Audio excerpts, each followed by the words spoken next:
In this Advent season, we're thinking about the importance in the spiritual life of waiting. And in this fourth and final week of Advent, we light the candle of the Virgin Mary, which reminds us of the importance in waiting, of waiting with a posture of humble surrender.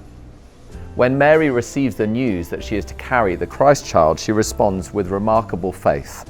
She says, "I am the Lord's servant," Mary answered. "May your word to me be fulfilled." We see a posture in Mary of humble surrender. Just put yourself in her shoes for a moment. Think of all of the questions and doubts and fears that would have been running through her head. What will Joseph say? What will the community say? What about the shame? How is this going to happen? What about me?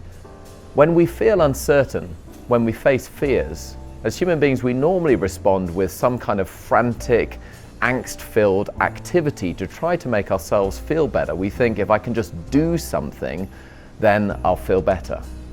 But Mary doesn't do that. She waits in humble surrender. How can we have a posture like that? Well, I think partly it's because she says, "I am the Lord's servant."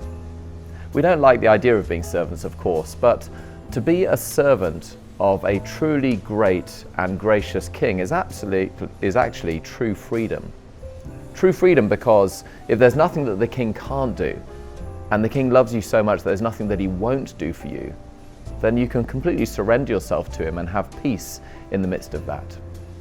I'm sure with Christmas coming, there's 101 things that are crowding your mind. Maybe fears you feel about Christmas, anxieties of things not done or things that are coming up.